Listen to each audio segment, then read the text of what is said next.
മൂക്കുന്നതിന് മുമ്പ് തന്നെ മാങ്ങ പഴുക്കുകയില്ല, അത് കായ്ക്കുന്ന അവസ്ഥയാണ് ഇപ്പോൾ സീറോ മലബാർ സഭയ്ക്ക്. കാക്കനാടിരിക്കുന്ന മെത്രൻ രാജാവിന് വിടുപണി ചെയ്യുന്ന താമരശ്ശേരിക്കാരൻ ഇതല്ല, ഇതിനപ്പുറവും വൃത്തികേടുകൾ കാട്ടുമെന്ന് സഭാവിശ്വാസികൾക്ക് നന്നായി അറിയാം, പണ്ടേ അറിയാം.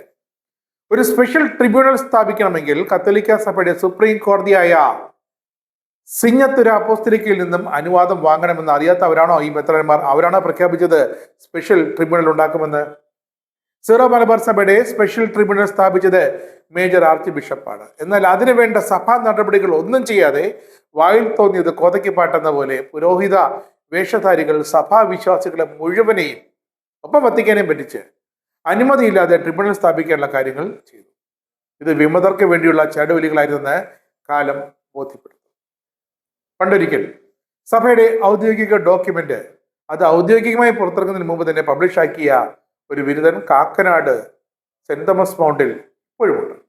അതിന്റെ ബുദ്ധി കേന്ദ്രം അവിടെ തന്നെ നിൽക്കുന്നു. അവിടെ കേന്ദ്രീകരിച്ചാണ് പ്രവർത്തനം. ഈ സ്പെഷ്യൽ ട്രിബ്യൂണൽ വത്തിക്കാൻ അംഗീകരിച്ചിട്ടില്ല. കാരണം അതിന്റെ ഒരു പ്രൊസീജിയറും വത്തിക്കാൻ അറിയുകയോ വത്തിക്കാനുമായി കൺസൾട്ട് ചെയ്യുകയോ ചെയ്തിട്ടില്ല.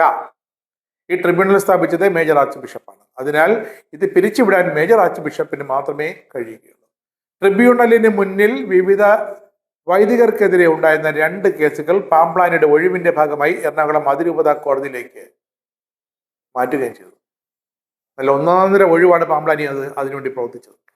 ഈ 2 കേസുകൾ സ്പെഷ്യൽ ട്യൂണിൽ നിന്ന് മാറ്റിയെന്ന് ട്രിബ്യൂണൽ അധികാരികൾക്ക് അറിയിപ്പ് ലഭിച്ചു. ട്രിബ്യൂണൽ സസ്പെൻഷനിലാണെന്ന് മേജർ ആർച്ച് ബിഷപ്പ് അതിന്റെ അധികാരികൾക്ക് കത്ത് നൽകി. കാക്കനാട് കുരിയയിലിരിക്കുന്ന കാനോനിസ്റ്റുകളുടെ കുറ്റമക്കാരമായ അനാസ്ഥ തന്നെയാണ് ഈ ഒരു ഗതികേടിന് കാരണമെന്നതിൽ ഒരു സംശയമില്ല.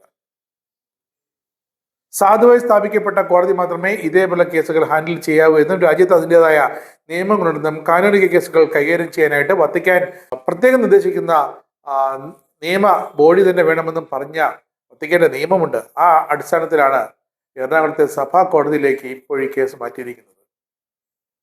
ഇപ്പോൾ തന്നെ വ്യക്തമാണ് സ്പെഷ്യൽ ട്രിബ്യൂണൽ എന്തിനു സ്ഥാപിച്ചു, വത്തിക്കാൻ അറിയാതെ എന്തിന് സ്പെഷ്യൽ ട്രിബ്യൂണൽ കൊണ്ടുകിടന്നു, എന്തുകൊണ്ട് അവസാന നിമിഷം ഈ കേസുകളെല്ലാം എറണാകുളത്തെ നമ്മുടെ നാടിന്റെ നീതിന്യായ വ്യവസ്ഥയിലേക്ക് അതിന്റെ പരിഗണനയ്ക്ക് മാറ്റുന്നു.